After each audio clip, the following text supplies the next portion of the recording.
Hey guys, Clayton here, and yeah, I know it's late again, but kind of expect from me at this point, I guess. But hey, I was just trying to catch up on the movies I missed out in 2022. All I gotta say is 2022 was a pretty good year for movies. But like every year, there's always a list of bad ones. And today I'm gonna give you guys my top 5 worst movies of 2022. Now, before I begin, I just want to give out some quick dishonorable mentions and also movies I consider not great, not bad either. They're more on the list of, yeah. And like always, this is just my personal opinion, so if you disagree, that's perfectly okay. You're not an idiot, you're not below me, you're not whatever. We're all different in our opinions of movies, and that's a good thing. So, to give out my meh movies of the year, which ironically are all centrally Halloween movies, my meh movies of 2022 are Hotel Transylvania, Transformania, Rob Zombie's The Munsters, Halloween Ends, and Hocus Pocus 2. As for my dishonorable mentions, my main dishonorable mentions are Don't Worry Darling, Robert Zemeckis' Pinocchio, and Pinocchio: A True Story.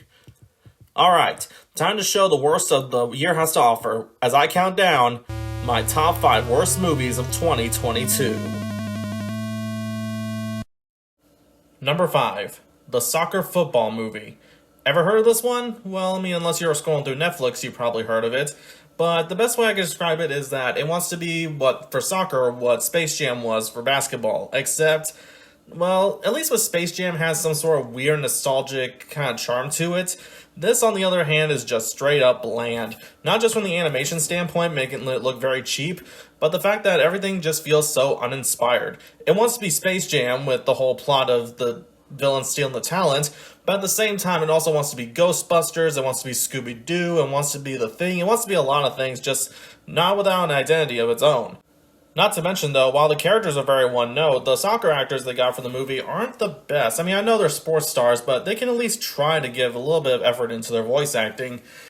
If there's any positive among this bland mess, it's Weird Al Yankovic. Not only because he's Weird Al, but the fact that he has so much energy into his voice acting, given that he's voiced a lot of cartoons before, but he is easily the most entertaining part of the movie. It's not enough to recommend it, but it is worth it just to look up his scenes. If you really want a bonkers sort of sports movie that's animated, go watch the first Space Jam. Hell, even Space Jam: A New Legacy, which I didn't like, at least had some moments in it that I can at least say were positive. This is just forgettable. Number 4, Texas Chainsaw Massacre. Speaking of movies that wants to be something else, this supposed requel of the Texas Chainsaw franchise tries to take a page out of the 2018 Halloween movie, except forgetting what made that movie work. Now, I'm not sure if bringing back Sally from the original was a good idea, considering now the actress who played her back then is dead, but her motivation to go after Leatherface doesn't make as much sense as, say, Laurie going after Michael. At least with Laurie Strode, you can understand her PTSD traumatized her to the point where she's ready to prepare herself for when Michael came back. This, on the other hand, she's just going after him just to get back at traumatized. It makes no sense for why she's going after Leatherface. And just when you think she caught up to him just to get her revenge, she just stands there and monologues, and I'm just thinking, just shoot him. You're right there. And speaking of which, you're just as bad as dumb as the other characters in this movie who are just a bunch of dumb millennials. Plus, it felt kind of tasteless just to have a commentary on gun control when you reveal that one of your characters was the survivor of a school shooting. Yeah, because that's what I want to think about in a Texas Chainsaw Massacre movie. Okay, is there any positives I can say about this movie? Yeah, there is. There's a couple, actually. One, unlike Texas Chainsaw 3D, Leatherface is back to being his savage self, and when he does his stuff, it's actually pretty menacing. And also, the kills and the gore effects are actually quite impressive, especially the scene in the bus. Yeah, it has that stupid line of the "try anything and you're canceled, bro," but the result of that actually is pretty satisfying. So overall, just watch the original, or even watch Texas Chainsaw Massacre Part 2. Those are the only ones I recommend in this long-running series that, quite frankly, should just stop at this point. And as flawed as Halloween Kills and Halloween Ends are, those at least have more cohesion than this movie. Number 3. The Ice Age Adventures of Buck Wild. First of all, the title's a complete lie. This movie doesn't focus on Buck, it more or less focuses on Crash and Eddie, who I admit I kinda liked in the second and third movie, but once we get to the fourth one and even down to this, they have gotten progressively annoying. And this is them at their most annoying, to the point where it makes it kind of unbearable to watch. And not like Buck is any better, as he's not quite as fun as he was in the third movie or even parts of the fifth movie, and even the regular Ice Age cast like Manny, Sid, and Diego, even though they're in it, barely do a damn thing in this movie. This honestly feels like a lost direct-to-video sequel that would have been made after the third movie, and you can certainly tell from the animation because man is this cheap. I know they closed down Blue Sky, but they gotta do better than this. And quite honestly, with this one, I can't tell this is better or worse than Collision Course. Collision Course was bad, really bad.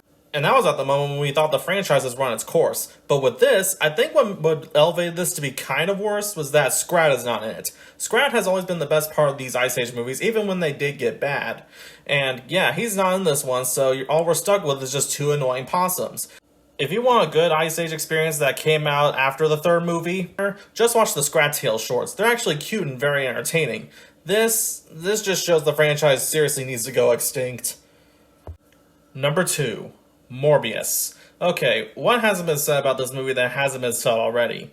To me, I consider this movie to be the comic book movie equivalent of Norm of the North. Even though, despite it has a lot of meme value, this movie is boring.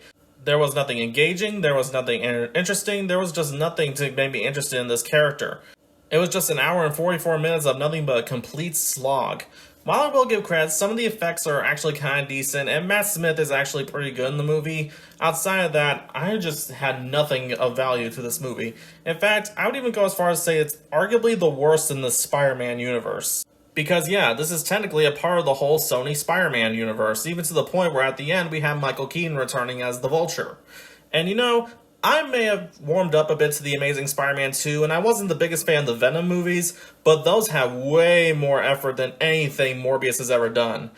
I'm sorry if I have nothing else to say about this movie because, yeah, everyone's dunked on it already. All I can say is, it's not Morbin time, it's boring time. And my pick for the worst movie of 2022 is Marmaduke. I mean, wow. It says something when you make the 2010 live-action movie look like the Peanuts movie in comparison. First off, as you can see, the animation is just straight up butt ugly.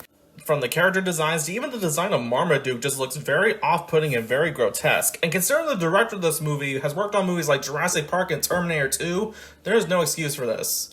Then again, he also directed Spawn, but that's beside the point. All I can say is some designs just don't translate that well into 3D. The voice acting isn't much better because some of the voices just don't fit these characters.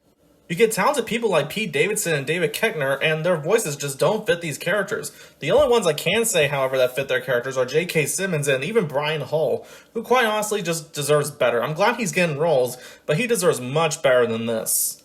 But I can forgive all that if it weren't for the structure of this movie and the narrative cohesion, because there's some moments I was confused whether if I was in the second act, the third act, or whatever. It's just right when you get to there, you just have no idea what the hell's going on, and the movie gets progressively dumber and more absurd. I can appreciate a movie for getting absurd, but not like this. This is just stupidly absurd. This is honestly one of the absolute worst anime movies to come from Netflix. If not, it's one of their worst movies to come out. And I consider it the worst movie of 2022. No pun intended, but woof. And those were my picks for the worst movies of 2022. Thank you all for watching, and look forward to my best of the year. Hopefully I can get it out soon. And thank you all again for watching. This is Clayton, signing out.